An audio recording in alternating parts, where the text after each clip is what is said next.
Welcome to the Heartful Parent Podcast. I'm your host, Christy Keating. In this podcast, we talk about it all, our parenting, our partnering, and our professional lives, because they are all a part of us, and we were never meant to do this alone.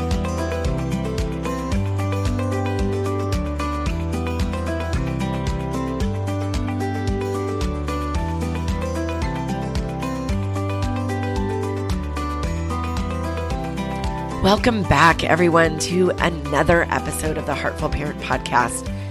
I am so excited to introduce you to my friend, my mentor, my colleague, Dr. Amy Beacom, in this episode of the Heartful Parent Podcast.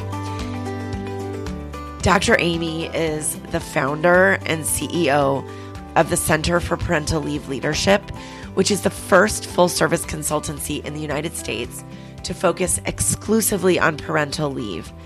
She conceived of and began developing the field of parental leave coaching and consulting back in 2006, drawing on over 25 years in executive leadership development and coaching. Amy now consults with Fortune 100 companies, international organizations, working parents, and more to transform the way that our companies and our country engages with the parental leave transition.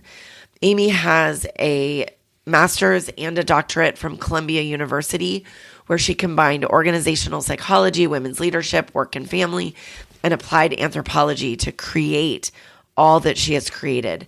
She is also the co-author of a fantastic book released in 2021 called the Parental Leave Playbook, 10 touch points to transition smoothly, strengthen your family, and continue building your career. And she also recently launched the Retain Parental Leave Coaching Hub, which is the first coaching and training platform for managers, parents, HR, and leave navigators, and certified Retain coaches, of which I am one. Yes, I have trained under Dr. Amy and am a certified Retain parental leave coach.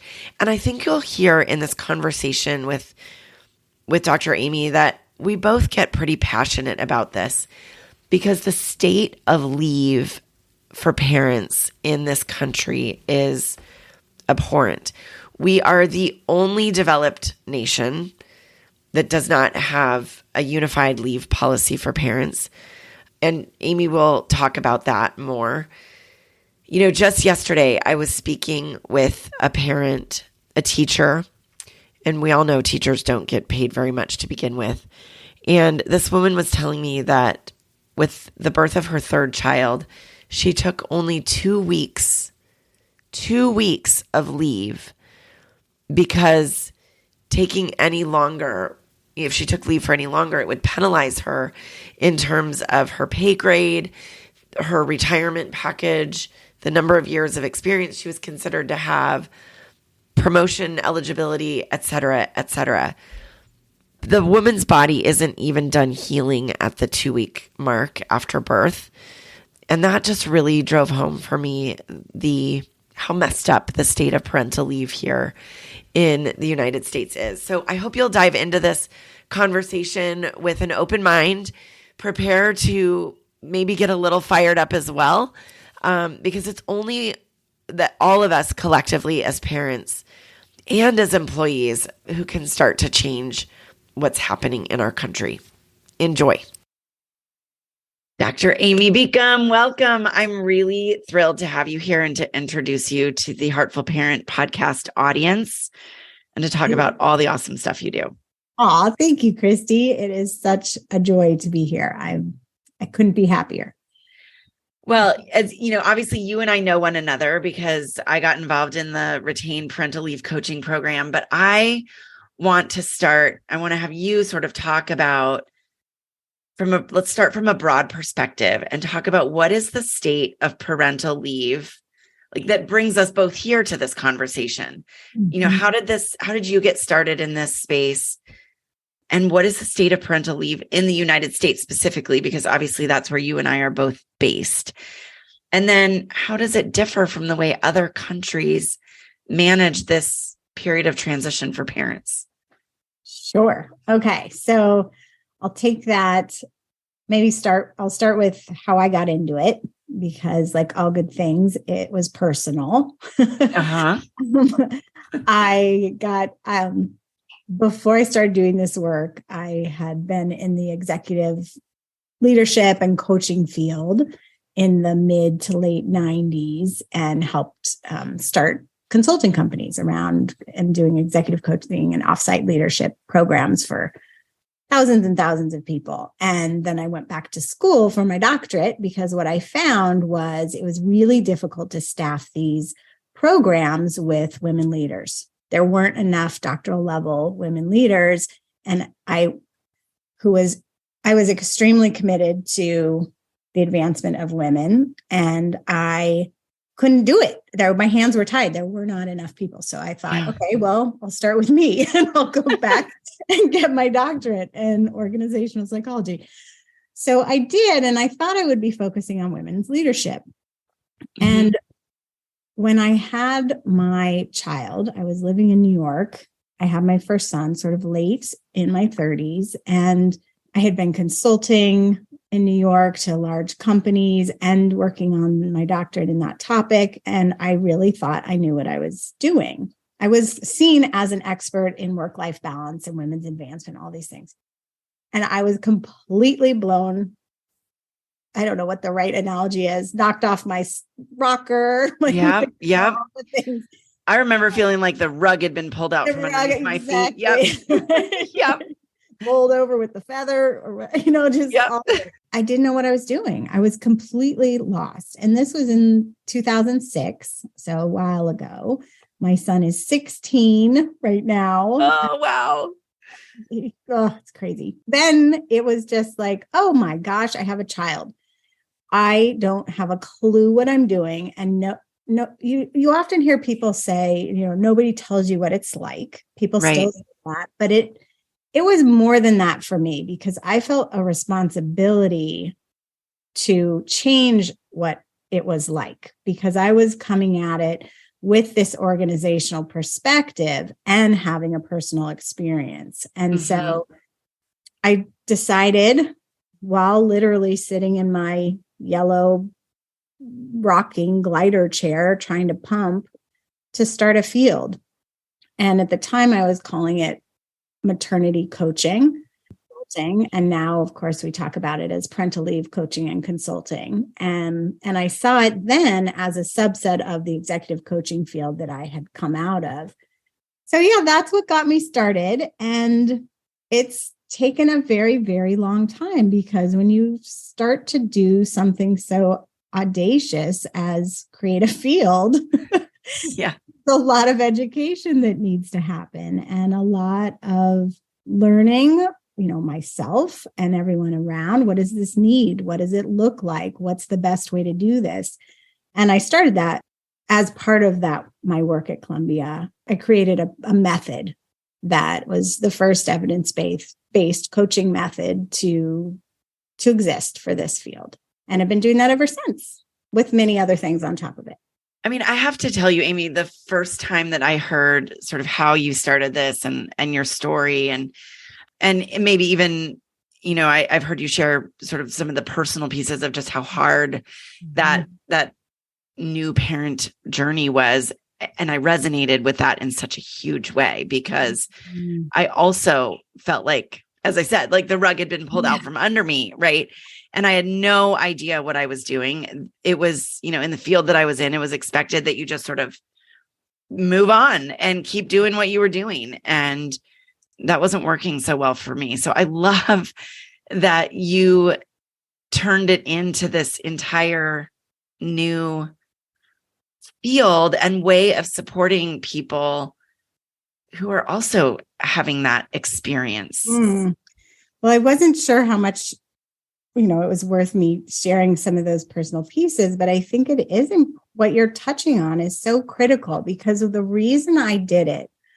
And for your audience, I think what you're referring to, it was extremely difficult for me. I ended up having postpartum psychosis and a lot of physical difficulties, and the way that I clawed myself back was through the creation of this. But the part that was so powerful was I felt connected to something outside of myself in a way that I hadn't felt before. And I truly believe that when we support our parents, especially our moms, with all of the things they need so that they can really stop and listen to what's happening within them and around them, they tap into a creativity and a connection with their deeper purpose in a way that we don't often get in our lives. And what we are doing in this country is destroying that opportunity, by removing the ability to tap in and listen, to really be present in this vital, vital time. We're taking that away. And that destroys not just that individual who doesn't have that opportunity, but all of the communities and the workplaces that they're a part of, that they're not able to bring that back. They're coming back with a wound instead of a deepened sense of who they are and their purpose in the world. Yes. And I so relate to that wound and returning to work with that wound from the experience. So I'd love to have you talk more about that. And that piece of like, what is the state of things in our country? How are we taking that away from people? And how is it done better? Is it done better in other places? I think that it is. How is it done better? So starting with the state in our country. So for those who don't know, we are still the only country, the only industrialized country is the way to say it, but really nearly the only country. There's only 6 other very small countries in the entire world who do not have a federal paid leave policy. So the very first thing we don't do is offer financial support during this time. So people sort of gloss over that, but that is enormous. Yes. It's enormous. And so a lot of my early work was just around advocacy to get people to understand why we need support during this time. And just as a quick aside, the policy pieces that we need at the federal level would remove the burden off of the companies at the company level, right? There's a piece there that people don't understand, and they think that, it's too difficult, that it's the company's responsibility to take care of this, right? And it isn't. It isn't. It is only been put on the shoulders of the companies to do because we haven't figured it out at a policy and a systemic level broadly. Yeah. So it's one of the things that I think causes part of the trauma is the employees, because they're not being taken care of in a larger system that they're part of at the state or the federal level, put that anger onto their employer, and it's misplaced. Yeah, I think that's so true. And I mean, just to go back for a second, like when you paint the picture that we are one of 7 countries, the other 6 being teeny tiny countries. Teeny tiny, Suriname, Papua New Guinea. Who don't view themselves as global superpowers and global players and huge economic forces and all of that. I think those of us in the United States, there's this narrative that this is the best place on earth to live and the best place on earth to be born. And that's just not the reality when you look at statistics. Like we're one of 7 where parents aren't supported at the federal level when a child arrives in their family.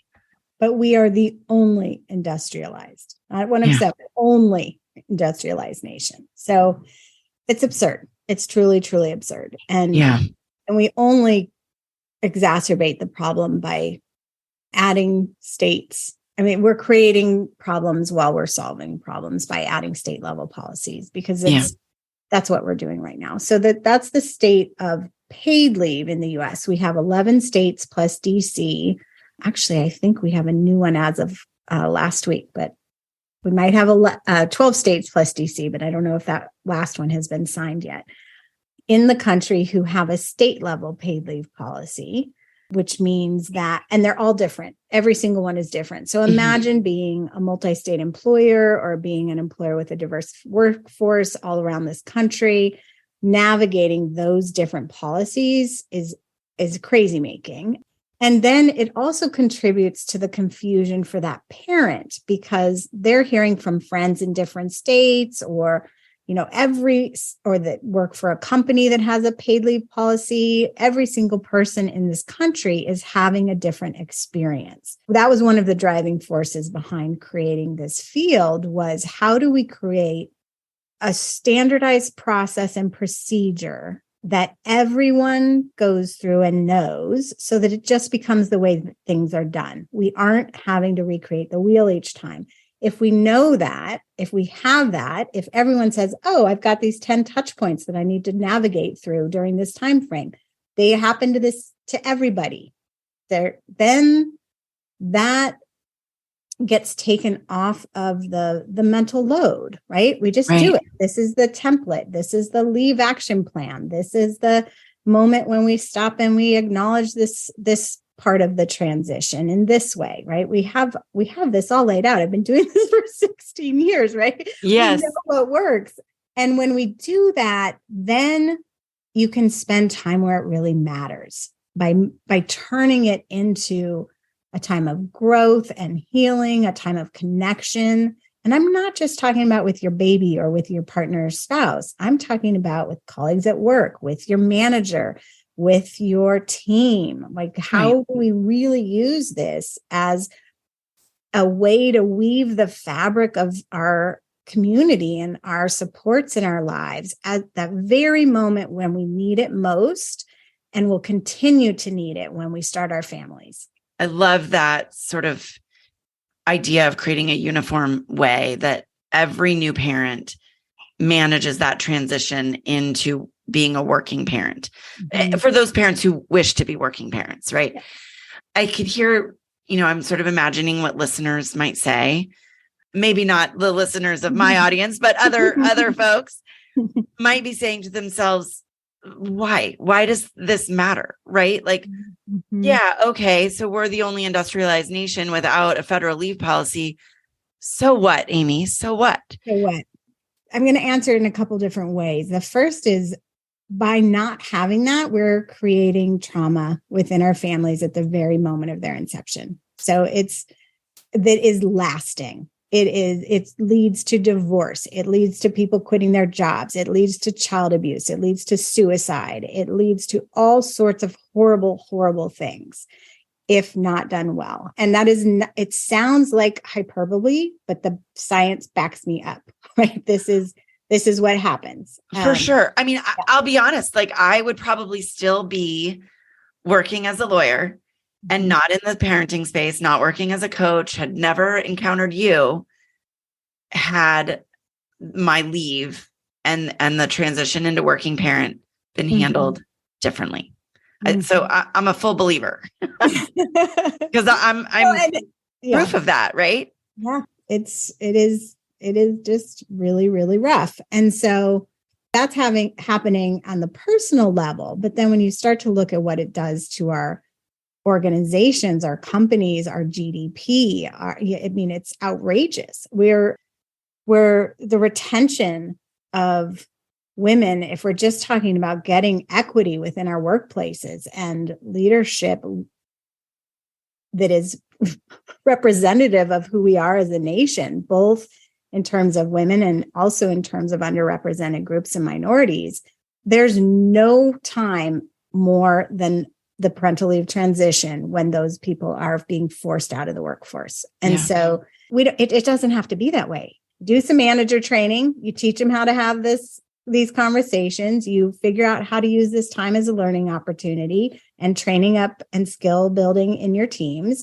And you support your parents, not just when they come back, but as they prepare for leave, during leave, and returning from leave. We talk about it as a 3-phase time frame.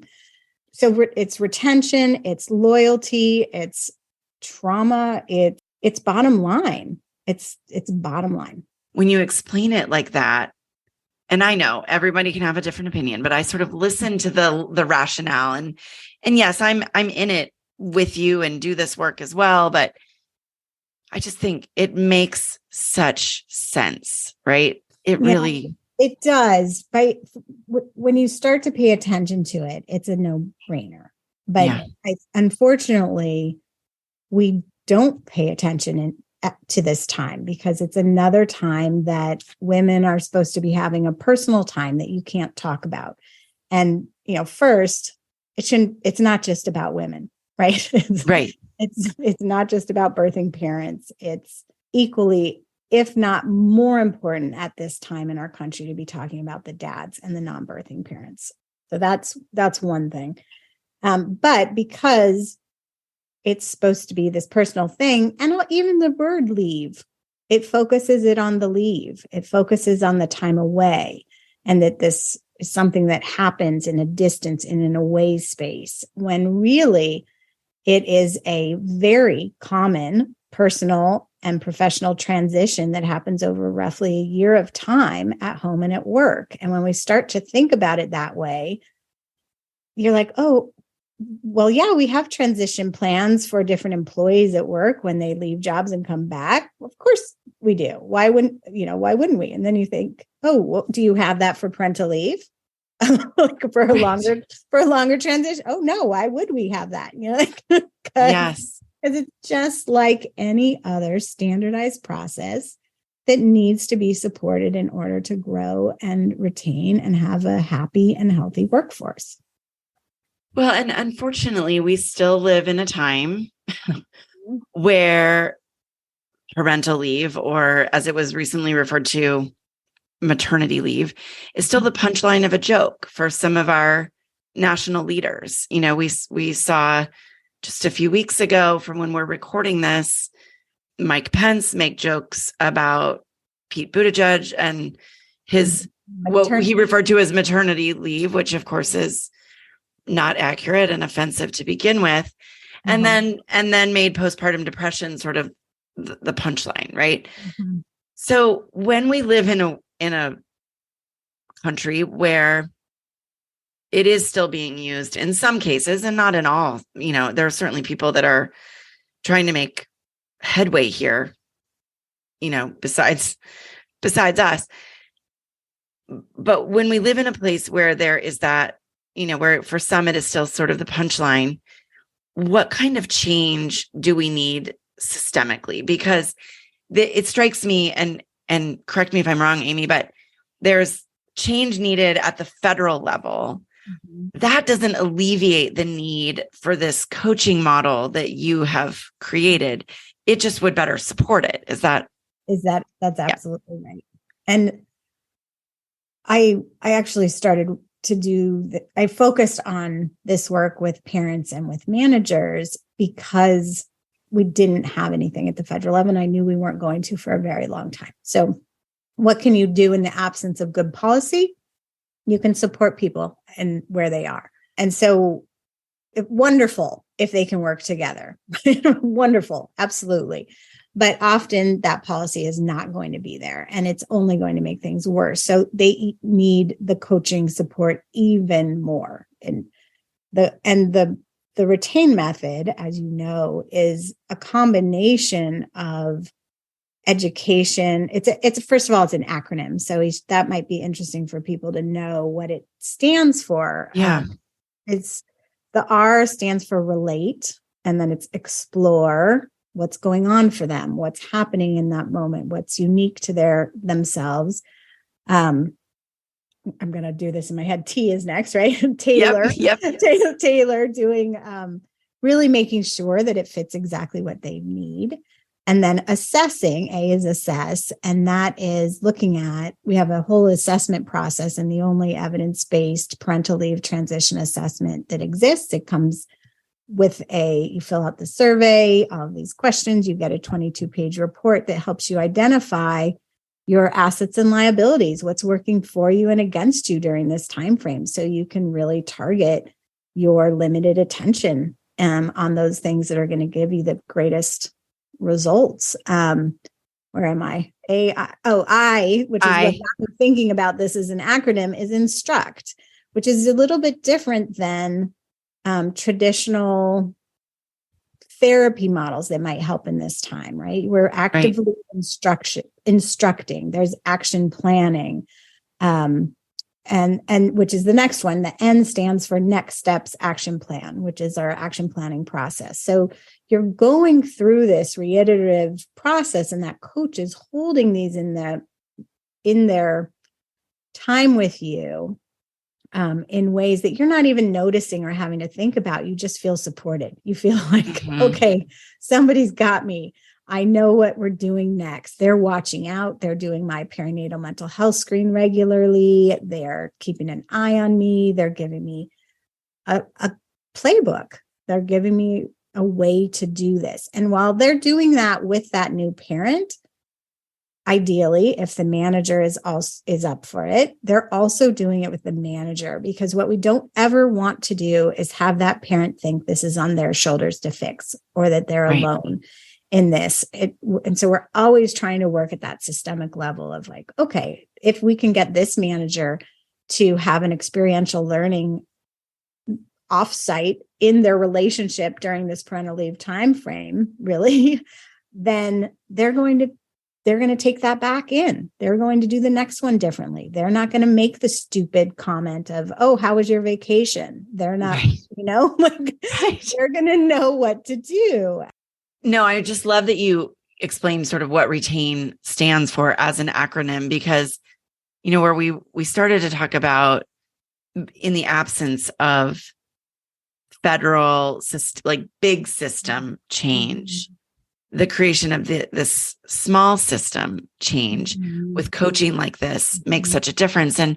And going through the process that you just described, the sad part is it's not going to hit everybody in the country until we have that big picture systemic change, but we can support as many people as possible. So that might actually be an interesting sort of next question, Amy, which is,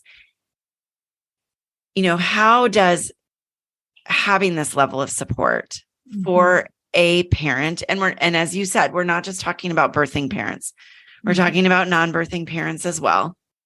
How does having this type of change support them or alleviate or sort of reduce some of those vulnerabilities that you and I were talking about, that sense of what has just happened to me, that many new parents experience? How does that RETAIN process reduce that? And you started to dig into that a bit. And then how does getting the manager involved further reduce that? The first thing it does is it creates an aligned and shared language and process between that new parent and that manager, so that they don't feel like they're recreating the wheel. They are alone. They're off on an island. They have to go do their thing and come back the same that they ever were, right? It really shapes this time in both of their minds as a learning and development process and time frame. And so when you shift your thinking into that and away from this thing that's happening to this one parent away, and then they come back and they're the same, right? It opens the doors to a host of other things. That is one of the first and most important reasons why we do it together, because as soon as it's like you're planting seeds all over these organizations. If someone sees it being done well, and they go back and they talk to the next person, and they, hold that person's hand and help them up. And that manager is managing 10 people in the next year, and they're holding their hand and helping them up. That's getting back to HR, and HR is recreating the intranet site where all of the info is, and they're adding in the resources that they need. Like I've seen this over time. We've been developing the field while servicing it. And that's a really interesting perspective to watch change happen. And the way that it happens, to your point, is you can have big level changes and you can have small level changes. And so what we think of it as policy and practice. So there's policy, but those practice level ones you can do for free. These are not expensive. These are, there's ways to make them cost money. but there's also ways to incorporate them or modify the things that you're doing wrong and do them right. As we talk about, this idea of big system change, small system change, supporting people kind of where they're at. And, this idea of cost.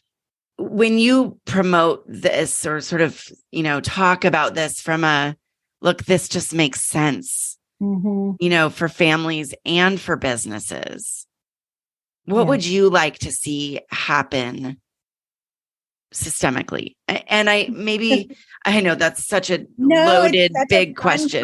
No, because I know exactly what I want. I want this to be, and what I've worked towards, that we have access to every single parent in this country who needs it, to our tools and resources and to coaching, which is not unheard of. It sounds crazy, but New York just made doula support part of their Medicaid program and their insurance program, right? That's support. That's what we're talking about. Our coaches often are in our, when people do the evaluation reports, they'll talk about, it was like having a consultant, an executive coach, a therapist, a doula, and a lactation consultant all in one. I would never have been able to go back to work if it wasn't for them. They talk about how healing it was to have someone to tell their birth story to, and how they would have sat in and never known that it was okay to have an intrusive thought. And that didn't mean they were going to kill their baby, right? Like they're just the mirror held up that coaching brings, and that we don't have in this country. Just having someone do 25% of people in this country are back to work within 2 weeks of giving birth. What that means is that they aren't getting a perinatal mental health screen, right? By doing that, they're saying, oh, I have something that I'm able to track my mental health around. I might be having a really, really bad day today, but I can see that this is an up curve. I'm doing great over time. I'm healing. I'm, all these things. So when we talk about it being expensive, I want to bang my head against a wall, because it's the most cost-effective way to approach the vast, massive problems that we have as a country, and the most cost-effective way to increase our retention and our gender and diversity initiative goals, and within our organizations and our productivity and our ROI. We all know this, just coming where we are in this pandemic timeframe, and what that has done to push so many people out of the workforce. Right. I think the idea of this being available to every new parent in the country is a phenomenal one. And I hear you loud and clear that it's really one of the most cost-effective ways to avoid so many of those big problems. So for the people that are, the skeptics out there who are saying, okay, fine, but this should be a federal problem, not a business problem. I don't think that's skeptical. I think that's accurate. Yes. Yeah. So I guess you're right. Skeptical is not the right word, but so we're like, it should be a federal problem.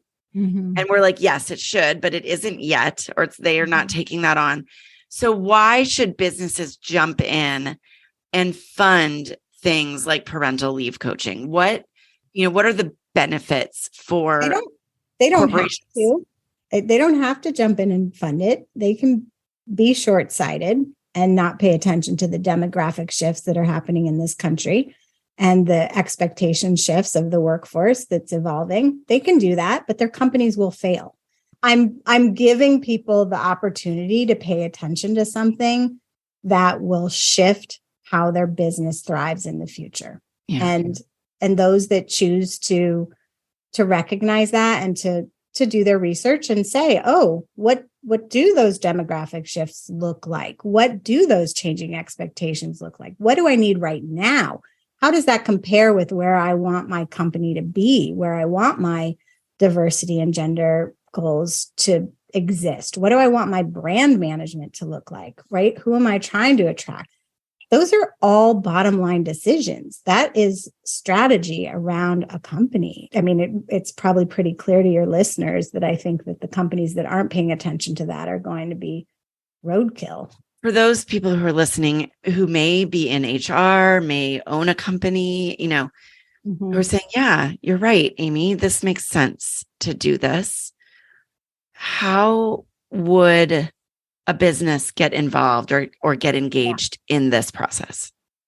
Let me say one more thing, because I think there's a tension between a company and an HR rep knowing that this is the right thing to do and that long-term that this makes total sense, right? I think that's more obvious than I don't have it in a budget line item, right?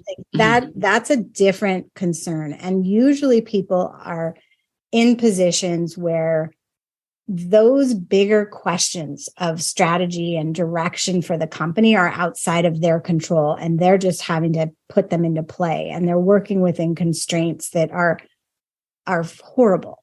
Right. And I mean, don't forget, there's, HR people and managing people are also having children. Yes. And then they're also getting all that extra work put on top of their shoulders when they're there. So, right, there's a very real reality within companies about how hard this is and how much extra work it is to think about adding anything at all. So I just want to be clear. I just want to acknowledge that. The two things in tension that I have had to solve for over all the years doing this are related to that. It's always budget and resources, and also time, right? Time is a resource. And scale. Scale is the other thing, right? If you have one-on-one coaching, how can we offer it to everyone within the company without it very quickly getting super expensive? And we're trying to, companies right now are usually, they're still focused on what is a good policy.